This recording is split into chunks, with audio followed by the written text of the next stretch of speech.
Automatic water level controller, 2 motor controller, auto swapping.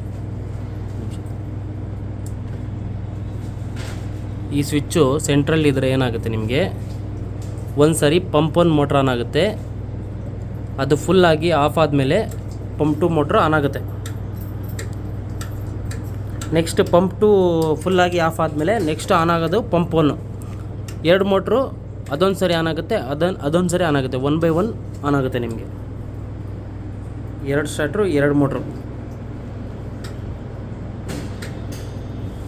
ಇದು ಲೆಫ್ಟಲ್ಲಿ ಇಟ್ಟಿದ್ರೆ ನಿಮಗೆ ಲೆಫ್ಟಲ್ಲಿ P1 pump 1 ಮಾತ್ರ on ಆಗುತ್ತೆ, ಪಂಪ್ 2 ಆನ್ ಆಗಲ್ಲ. ಆವಾಗ ಅಕಸ್ಮಾತ್ ಏನಾದರೂ ಪ್ರಾಬ್ಲಮ್ ಆಯಿತು, ಪಂಪ್ 2 ಪ್ರಾಬ್ಲಮ್ ಆಯಿತು ಅಂದರೆ ಬರೀ ಪಂಪ್ 1ಗೆ ಇಟ್ಕೋಬೋದು. ಇಲ್ಲ ಪಂಪ್ 1 ಚೆನ್ನಾಗಿದ್ದು ಪಂಪ್ 1 ಪ್ರಾಬ್ಲಮ್ ಆಗಿ ಪಂಪ್ 2 ಚೆನ್ನಾಗಿದ್ದರೆ ಪಂಪ್ 2ಗೆ ಈ ಥರ ಸ್ವಿಚ್ ಆನ್ ಮಾಡ್ಕೋಬೇಕು. ಅವಾಗ ಆಟೋಮೆಟಿಕ್ ಆನ್ ಆಗುತ್ತೆ ನಿಮಗೆ.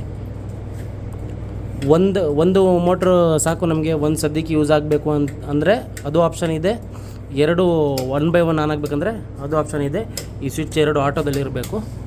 ಇಲ್ಲಿ ಕಾಂಟ್ಯಾಕ್ಟ್ ನಂಬರ್ ಇರುತ್ತೆ. ಏನಾದರೂ ಪ್ರಾಬ್ಲಮ್ ಆದರೆ ವಾಟ್ಸಪ್ಪಲ್ಲಿ ಕಾಲ್ ಮಾಡ್ಬೋದು, ವೀಡಿಯೋ ಕಾಲ್ ಮಾಡ್ಬೋದು. ಏನಾದರೂ ರಿಕ್ವೈರ್ಮೆಂಟ್ ಇದ್ದರೆ ನಿಮಗೆ ಕಾಲ್ ಮಾಡಿ.